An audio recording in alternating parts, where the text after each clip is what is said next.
Perhimpunan Bank Perekonomian Rakyat Indonesia Perbarindo Bali menggelar seminar dan gathering yang menyasar pemegang saham pengendali PSP dan direksi BPR BPRS pada 30 April 2024 di Hotel Aston Denpasar. Acara ini digelar atas lahirnya Undang-Undang Nomor 4 Tahun 2023 tentang pengembangan dan penguatan sektor keuangan P2SK dan Undang-Undang Nomor 24 Tahun 2004 tentang Lembaga Penjamin Simpanan atau LPS.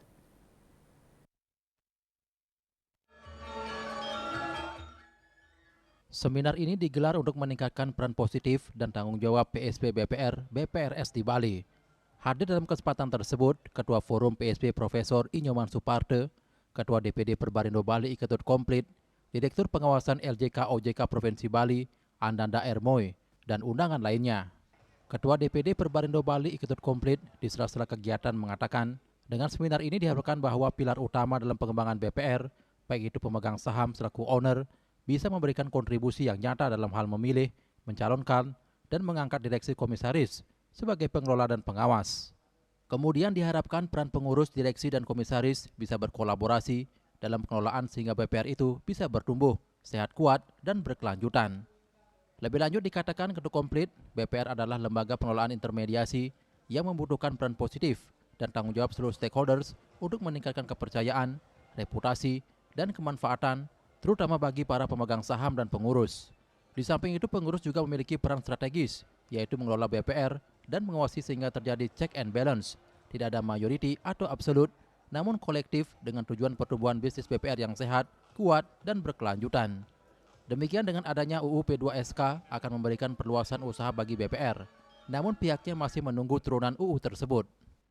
Kita berharap bahwa pilar utama dalam pengembangan BPR, baik itu pemegang saham selaku owner, selaku pengendali di BPR, bisa memberikan kontribusi yang nyata dalam hal memilih, kemudian mencalonkan, kemudian mengangkat direksi komisaris sebagai pengelola dan pengawas. Kemudian kita harapkan bahwa peran pengurus, direksi, komisaris bisa berkolaborasi dalam mengelola, kemudian dalam pengawasan sehingga benar-benar BPR itu bisa bertumbuh secara sehat, kuat, dan sustain.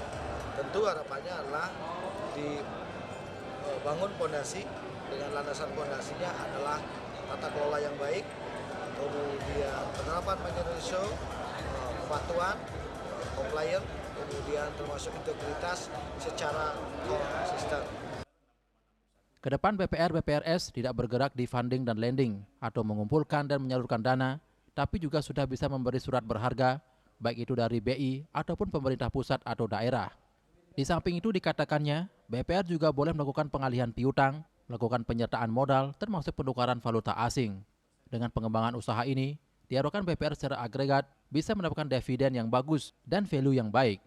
Terkait dengan kinerja, Ketua Komplit mengatakan, hingga Maret 2024, aset BPR BPRS di Bali sebesar 20.730 triliun rupiah, tumbuh 5,5% YoY, DPK 16.480 triliun rupiah, naik 11,2%, KYD 13.130 triliun rupiah, tumbuh 5,3%, sedangkan LDR 64,72% dan CAR 34,17%.